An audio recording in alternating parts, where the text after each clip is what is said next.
Hello, omulungi kumira ku ABS TV amacha malungi nkubuza ko wasuzotya ate eyo bikiri kitya enkube eryete eyo je muri bulungi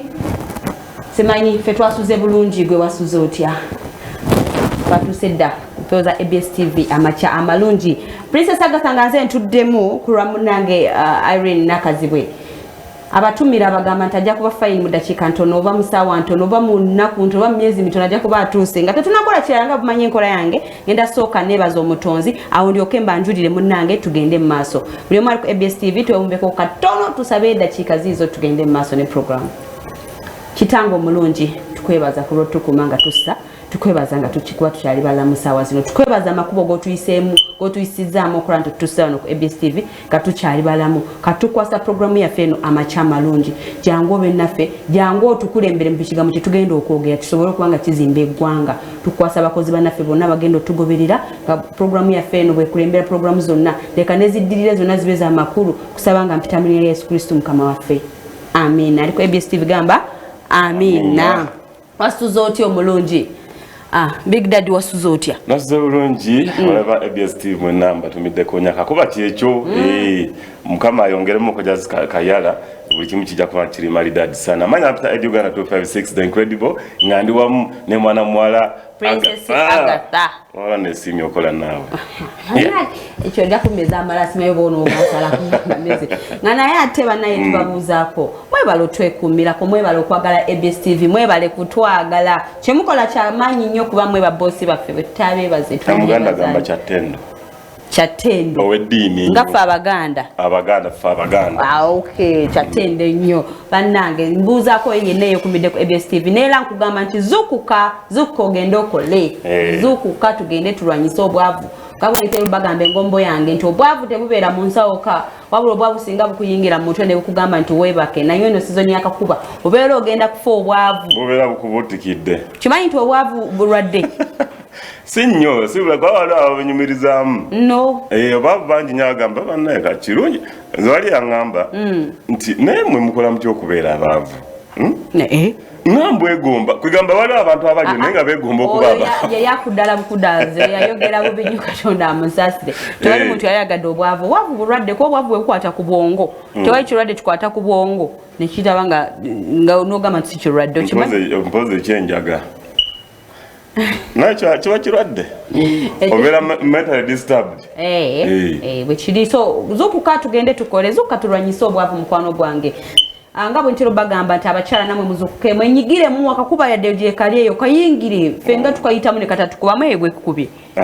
tesobola kukuba kasobo ogenda kukola tesobola kuwulira nkuba so zukuka yenna gyoli oje tugende tukole mukwano gwange wangi leero tuletedeyo ki mangi nnyo nga omanyi olunaku olwokubiri gaba mangi nnyo era nga okimanyi nti kasa wiiki netandika obana bingi tuba tubatwala mbiri anti manyi lwaki nkubuuza yesterday sabadde naawe ne manyi nti byogenza oleeta biyitirivu nnyo egyo wabadde tuba tutaalaga nsi yona kati tuba tuganoonya yes so yes omanyi kati nga gunde program eno weeri amacha amalungi tuba tubaleetera amawulire agenjawulo ennyo tubaleetera agakuuteyo mu nsi yonna gebayita around the world agabadde agoocha ennyo ate bwe tuba ne tuleeta agabadde wano ewaffe katika tumemko katono tukomone segment yaffe around the world nga tumanya biki ebibadde mu nsi biki ebibadde na wano Uganda yaffe tova ku ABS TV tosubwe yes around the world tuba tuyingidde buterevu nnyo agwa amawulire nga bwe mugala bwe mutyo tugenda kutandika buterevu wali kugundi ku ekifo bakiyise Rico na bana ekifo kino kizibu nnyo nekiri wali mu Switzerland oba New Switzerland kintu kino mwabaddemu munange okubutikirwa okwabaddewo waliwo volcanic eruption kitegeera wabadde volcanic eruption ekintu kino kyatutte obulamu bw'abantu nyonyo nate kyewunyisa mu kaseera ako gundi eno okubeerawo waliwo eyabadde yakavaayo omuntu ono yabadde gundi nga okiraba wekityawo ekintu ekyo that was a volcanic eruption ebintu bino twabisomangako ennyo edda mu gundi geografaawo nga bafaamu tubiwakanira nnyo naye bwe twogeramu n'abantu nga 50 ababadde bali mu kutwalinga ekifo ekyo nga okiraba abantu abo munnange bwe twogerera kati zembyaga ezikola ki zikunta yo polisi yayingiddeyo bunambiro nesooka nekola kyebayita scrutiny eyiteyitemu erabe ki ekyatuuseewo kyekigenda mu maaso batwalisi bangi nnyo ababeera nga bakyalira ekifo ekyo naate ku lunaku luno kigambibwa nti waliwo eyabadde nga sofa omwo era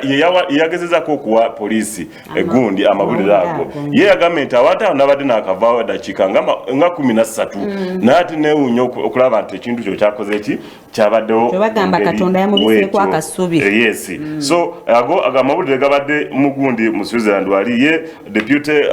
police commissioner omukulu gwe bayita amanya g'abantu nago mazibuzibu omukulu ono yavuddeyo n'agamba nti ekintu kino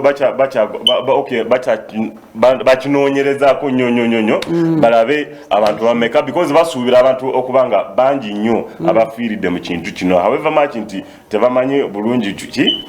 enamba yennyini naye sofa baabo be bazuddemuko abafudde beebo so ekintu agamawulire mabi Agatha mabi nnyo kubanga bwe mpulira ekintu bwe kityo zijjukiramu wano we twali wano Uganda omukulu oli wamuyita John Timms oyo deputy police commissioner eyavudde n'atuwa kwegamba eyogeddeko n'emitimbagano ez'enjawulo ng'agezaako okutubuulira ebiki ebyabaddeyo mawulire ago mabi nnyo ojjuka ekikanga bwe kitwalina wano abantu baffe bafiira mu nnyanja ekyomu nnyanja kati nkubamu akafaananyi saawa zino ensi eyo ekintu kye balina nayo just of recent twalabye ekyabaddeyo landside still zazzeemu netulaba nga abantu bangi nnyo ate abafiiridde obulamu bwabwe bwebityo ate omunaye bwe tuba tuvuddeyo katugendeko wali straight mugundi waliwo omusajja ono yakoze eggulire omusajja ono amuyita David Datuna omukulu ono artist katugambe bano omanyi okubeera muntu artist babeera ebintu byenjawulo bano waliwo abayimbi babeera abakuba bigundi abakuba ebifaananyi kati omukulu ono ye mukulu wa kifaananyi omukulu ono munange waliwo egundi eryenvu limu nga olaba wano nga bogoya lyasanze mugundi mu art gallery waliwo art gallery ekizimbe ekibeeramu ebintu bya art bebakuba ebiwumbe omukulu ono yasanzemu eryenvu nga baliteekawo naye ng'eryenvu eryo liri under auction kwegamba nga balitunda okitegeera babadde balitunda $12,000 naye ye munewe yalisanzewo jjukira oba yabadde jasina maddu n'akwata n'akola ki n'alirya n'ate yeewunyisiza abantu nti weyaliridde bw'ati ne bamugamba munaye eryenvu lyolidde eryo eryenvu eryo lya ssente bwe ziti lyasasuliddewo eryenvu limu $12,000 wano tubeera mu ssente nga bukadde 130 okitegeera za Uganda omukulu omu naye yakuta eryenvu n'alirya amawulire agali eyo sayidi zeeyo okitegeera yalabye nga kimukola eryenvu lyeryo awo babadde wali mu Georgia mugundi mu America naye ng'omukulu oyo naye era yazaalibwa mugundi naye era comedian golaba oyo omulaba abadde agata comedy we oba yabadde ali mu comedy simanyi akuteeryemanyi bano abantu ba comedy buli wabeera buli kimu kiba comedy ayagala akola ekintu ekisamaza abantu kissa abantu naye nga omukulu oyo munange watyo yabadde ekintu ekyo kyabadde wali mu Miami omanyi Miami etera nnyo okutegeka ebintu ebyo ebyenjawulo mu America mu atigalala abantu bagendayo ne bakyadirako balaba ng'olaba kuba ebifaananyi ebyenjawulo naye yo omukulu waatyo omunaye weewunyisiza abantu era kati yafuuse naye kwegamba kyabulambuzi mugundi okitegeera yes so ayo naye we tuba tuvuddeyoko ndowooza gega amawulire agafa ku mukulu oyo gwolaba oyo yeewunyisiza nnyo abantu tugenda kate buterevu wali mu India mu New Delhi New Delhi Alright, amacha marungi tukyagenda mu maaso ne program yaffe amacha marungi tugenda mu kanyomero kaffe ka today in history mwana Mrenzi Ed yes mu byafaayo ebyafaayo otegedde mu Luganda Abaganda tugamba mu ebyafaayo olwaleero mu byafaayo olwaliwo olwaleero yes so today in history tugenda kubala tugenda wali mu Uruguay twaliwo kuti munange olunaku lwalinga olaba olunaku lwaleero ne bakola ki nga 10 December 2013 2013 myaka ndowooza gigyo giringa mukaaga we baligolizinga gundi enjaga okubanga ekola ki erimi wali mu Uruguay tegeera enjaga yennyini eno gyetwogerako enjaga eno juzigamenti egenda kutandika okola ki ba investors balime enjaga abeeno bakakyusa bakiyita kayaga bakawaana omuyaga okitegeera so ekintu ekyo olunaku lwaliwo luti nga 10 December munange mu 2013 Uruguay ne baligolizinga oba ne bakkiriza abantu okukola ki okulima enjaga era ekintu kino kyasooka kuyisibwa mugundi mu palamenti nga olaba bafano nabaleeta nti okay baletse togikwatako gundi eno weti so tugyogereko tegeera so abantu nga 16 13 bagamba nti fetukiriza tukole ki tulime enjaga era ekintu ekyo of course bebasinga abantu 16 ku 13 olaba nga 13 tebalonze 16 kiba kiyitamu tegeera so ne bakkiriza abantu bano okukola ki okulima enjaga eno naye ne bagamba nti at least buli muntu at least beera ng'olimayo grams nga 4 beera nga half kilo y'enjaga kati gwe fumiitirizaamu Uruguay eyo kiri kitya mu ngeri y'enjaga naye olaba sometimes olaba nga waliwo babaako balina engeri gye bagicontrolinga bayinza nga bagirima naye nga tebabakkiriza gikozesa okimanyi ekyo naye kweri oyinza okuba ng'olima nga just bakirima nga cash crop katutwale nti olima amatooki ne batala kukkiriza kulya matooki obanga tugaliya kisoboka ng'ate n'osanga ne mu nsi ezoonoonese lwanjaga nga yo teriimu munanga tekikowunyisa teriimu tulinayo ensinga olaba Jamaica bakukkiriza njaga naye munange bo tebalina kyakukola ekintu oba bakuba bagibbirira palamenti bwetyo weyatuula abantu 16 ne balonda ne basingako 13 ekino kibeera legalized nti enjaga bagirime naye buli omu abeere ng'alima at least grams 408 roughly ebeera nga gundi half kilo yes almost half yenjaga gumanyi webeera naye nga baba wakatono half yuka baba were ddala omuntu bwakuwanga kuwere ddala bani badde nga bakyaza buli olano kiro nga 10 yes yeah obwavu nga Colombia abaana bakituula mulaba nti oli atudde ne mu wasuula gundi nga olaba wano nti atudde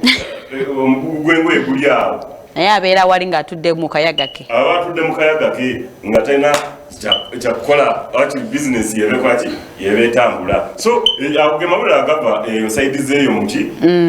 mu Uruguay eyo in history bannaye mwana mulezi Eddie kyova nkwagala obeera n'amawulire agankolera kati nga go gankoledde amakya amalungi tugenda mu maaso ne programu yaffe amakya amalungi Princess Agatha nze ntuddemu era nga bulijjo kulwa munnange Irene Nakazibwe ne munnange olwaleero 256 wenkoze naye Eddie tugenda mu kanyomero kaffe ka celebrate birthday olunaku olwaleero katulabe wali eyo yazaalibwa olunaku olwaleero ennaku z'omwezi nga 10 December wazaalibwa na munene ki wazaalibwa ne celebrity ki tubeerawo kati katukulage celeb gwe yazaalibwa naye olunaku olwaleero Eddie yes utugamba nti buli omu azabona kwaliwo naye kasooka kugenda